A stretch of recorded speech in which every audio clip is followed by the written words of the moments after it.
ہمارے باہر پاکستانی ہیں، میں ہمیشہ سمجھتا ہوں کہ یہ ہمارے ملک کا سب سے بڑا اثاثہ ہے، لیکن مجھے یہ کہنا پڑتا ہے کہ مجھے بڑے افسوس سے کہنا پڑتا ہے کہ آپ وہ جو واپس آنا چاہتے ہیں، جو پھنس گئے ہیں، وہ بڑی مشکلوں میں ہیں، اور مجھے اپنی لیبر کا احساس ہے، کیونکہ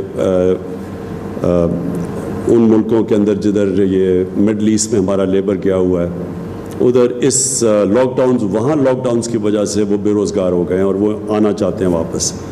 مشکل یہ ہے کہ اس وقت ہمیں خوف یہ ہے، اور ہمارے صوبوں کو یہ خوف ہے کہ اگر یہ ایک دم واپس آئیں گے تو یہاں نہ ہم اتنی زیادہ ہمارے پاس فیسلٹیز کوارنٹین کی نہیں ہو گئی اور بڑھانے کی کوشش کر رہے ہیں، تو ڈر یہ ہے کہ یہاں نہ پھیل جائے اور نہ پھیل جائے، تو اس لیے ہم پوری احتیاط کر رہے ہیں۔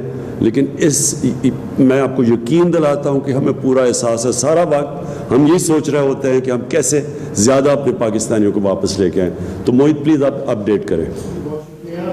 پہلے تو میں شکریہ ادا کرنا چاہتا ہوں تمام جو باہر مقیم ہیں پاکستانی، کہ وہ ابھی بھی بہت صبر اور تحمل سے کام لے رہے ہیں اور واپس آنے کی ابھی بھی امید جو رکھتے ہیں۔ میں پہلے شروع آج کرنا چاہتا ہوں ہمارے جو زمینی بارڈرز ہیں اس سے۔ اس پہ بات ہوئی اس لیے میں واضح کر دوں کہ ہمارا جو افغانستان کا بارڈر ہے، طورخم اور چمن ہماری جو دو بڑی کراسنگز ہیں، وہ اب ہم نے کھول دی ہیں۔ مخصوص تعداد میں پاکستانی افغانستان سے واپس آنا شروع ہو گئے ہیں۔ ہفتے میں 2 دفعہ لگ بھگ 500 پاکستانی ہر دفعہ طورخم اور 300 کے قریب ہر دفعہ چمن سے واپس آئیں گے۔ چمن انشاءاللہ اس ہفتے سے شروع ہو جائے گا اور طورخم پہ یہ سلسلہ شروع ہو چکا ہے، بلکہ پہلے 1-2 جو ہمارے کھیپ ہیں لوگوں کے وہ آ بھی چکے ہیں۔ ہندوستان کا بارڈر جو ہے وہ ہمارا بند ہے، ہم وہاں سے کچھ پاکستانی واپس لانے میں کامیاب ہوئے ہیں۔ ہمارے وزارت خارجہ جو ہے وہ ریگولرلی ان سے ان ٹچ ہے، ہندوستان کے حکام سے، اور کوشش کر رہے ہیں کہ جو باقی لوگ وہاں گئے ہوئے تھے وہ بھی واپس آ جائیں، لیکن ہندوستان نے خود لاک ڈاؤن کیا ہوا ہے جیسے آپ جانتے ہیں، اور وہ ابھی تک اس کی اجازت نہیں دے رہے۔ تو وہ جیسے ہی وہ بھی ہماری ارینجمنٹ ہوگی تو وہ پاکستانی بھی انشاءاللہ ہم واپس لے آئیں گے۔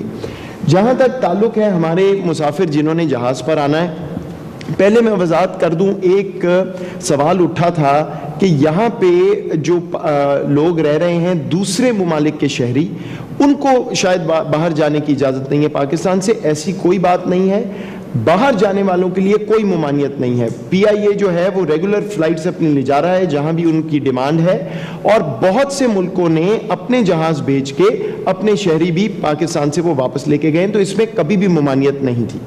جہاں تک باہر سے آنے والے مسافروں کا تعلق ہے، آپ سے پچھلی دفعہ وعدہ کیا تھا کہ ہم 2000 مسافروں سے 6000 پہ لے جائیں گے اس کو اس ہفتے سے۔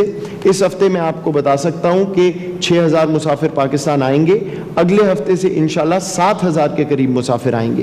اور جیسے وزیر اعظم صاحب نے کہا، میں یہ واضح کر دوں کہ یہ جو پوری پالیسی ہے اس کا مقصد یہ ہے کہ جب آپ لوگ واپس آئیں تو آپ اگر گھر چلے جائیں اور خدا نخواستہ اگر یہ کرونا پازیٹیو ہوں آپ میں سے کچھ، تو آپ کے ہی عزیز و اقارب جو ہیں وہ سب سے خطرے میں ہوں گے۔ تو یہ آپ کی ہی پروٹیکشن کے لیے اور باقی پاکستانی جو مقیم ہیں ان کے لیے یہ ہم محدود تعداد میں لوگ لا رہے ہیں۔ جتنے بھی مسافر موجود ہیں اور وہ امید رکھتے ہیں واپس آنے کے لیے، ہم نے ایک ویب سائٹ آپ کو وعدہ کیا تھا، وہ بن گئی ہے، covid.gov.pk covid.gov.pk۔ اس پہ آپ کو تمام معلومات جو ہیں شفاف طریقے سے مل جائیں گی۔ پالیسی کیا ہے، کس کو پہلے لا رہے ہیں، اس ہفتے کون آ رہا ہے اور کتنے مسافر ہم لا سکیں گے۔ آخری بات میں آپ کو یہ کر دوں، اور میں آپ سے التجا کر رہا ہوں کہ قرنطینہ کی جو پالیسی ہے وہ تمام صوبوں کی مشاورت سے پورے پاکستان میں ہم نے ایئر پیسنجرز کے لیے بنائی ہے کہ 2 دن آپ کو قرنطینہ میں رہنا پڑے گا، آ کے پھر آپ کا ٹیسٹ ہوگا اور اس کے مطابق آپ گھر جائیں گے یا ٹریٹمنٹ ہوگی۔ اس میں کوئی چھوٹ نہیں ہو سکتی ہے۔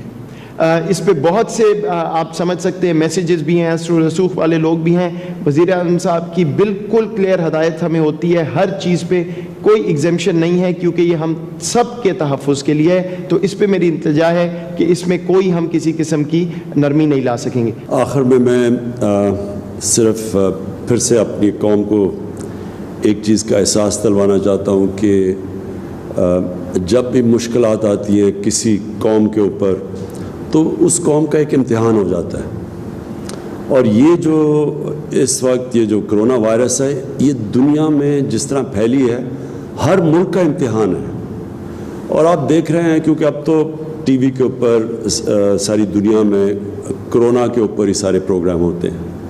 آپ دیکھ رہے ہیں کہ دنیا کے ملک کیسے اس کا مقابلہ کر رہے ہیں. اور میں جب بھی اللہ کرے جب بھی یہ وائرس کنٹرول ہوتی ہے یا دنیا اس کو فتح کر لیتی ہے تو دیکھا یہ جائے گا کہ ہر ملک نے اپنے وسائل کے اندر رہتے ہوئے کیسے اس کا مقابلہ کیا.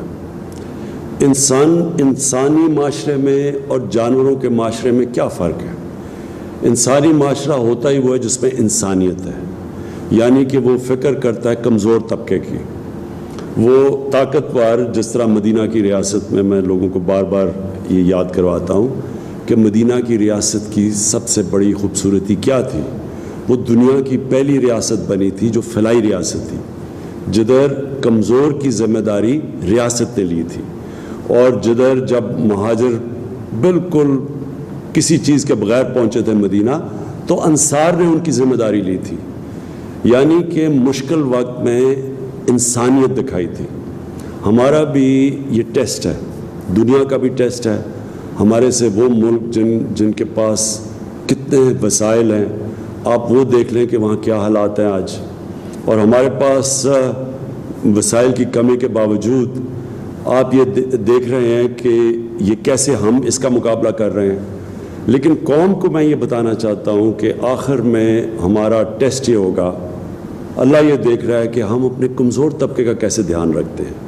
کیا ہم ایک وہ قوم ہیں جو اسلام کے نام پہ بنی تھی اور جو مدینہ کی ریاست یعنی کہ ایک اسلامی فلاحی ریاست جس میں انسانیت ہے, جس میں احساس ہے, تو یہ ہمارا امتحان ہے. اور میں ابھی بھی کہتا ہوں کہ ہم جیتیں گے یہ جنگ تب جب بھی یہ وائرس ختم ہو یا اس پر قابو پائیں کہ اس ملک میں غربت نہ بڑھ جائے. اور میں پھر سے یہ کہتا ہوں کہ وہ کبھی بھی ملک ترقی نہیں کرتا جدھر ایک تھوڑے سے ایک امیر لوگوں کا جزیرہ ہوتا ہے اور غریبوں کا سمندر ہوتا ہے. تو ہمارا امتحان یہ ہے کہ ہم ایک پوری قوم مل کے کیسے ان لوگ جو بڑے لوگ مشکل میں, آج لاک ڈاؤن کی وجہ سے بہت لوگ مشکل میں ہیں. مجھے پہلے دن سے خوف یہ تھا کہ ہمارے یہاں وائرس سے اتنا خطرہ نہیں جتنا لاک ڈاؤن کی وجہ سے لوگوں کو بھوک اور غربت کا خطرہ ہے. مجھے تب بھی تھا اور مجھے آج بھی ہے, اور مجھے بلکہ آنے والے دنوں میں میری پوری گورنمنٹ کی کوشش ہوگی کہ ہم پوری طرح اپنے نچلے طبقے کی حفاظت کریں. ہم نے یہ جو اسمگلنگ کا ایک آرڈیننس لے کے آئے ہیں, اسمگلنگ کے خلاف ہم نے یہ جو ذخیرہ اندوزی کے خلاف آرڈیننس لے کے آئے, اس کا مقصد ہی یہ ہے کہ اگر یہ تھوڑے سے لوگوں نے پیسہ بنانے کی کوشش کی لوگوں کے اوپر, اس مشکل حالات کو سامنے رکھتے ہوئے پیسا بنایا, ذخیرہ اندوزی کی, اسمگلنگ کی, ریاست ان کے اوپر وہ سختی کرے گی جو کبھی پاکستان میں پہلے نہیں ہوا. اور آپ آنے والے دنوں میں دیکھیں گے کہ میں ان کو قومی مجرم سمجھتا ہوں کہ جو لوگوں کی تکلیفوں سے فائدہ اٹھائیں گے. ہماری پوری قوم کی اب کوشش ہونی چاہیے کہ ہم یہ جب تک یہ جاتا ہے 1 مہینہ 2 مہینے 3 مہینے ہم نہیں کہہ سکتے, کوئی نہیں اس وقت کہہ سکتا, لیکن ہماری پوری کوشش ہونی چاہیے کہ یہ جو مشکل وقت میں ہمارے کمزور طبقہ ہے ساری قوم مل کے ان کی مدد کرے. پاکستان پائندہ باد.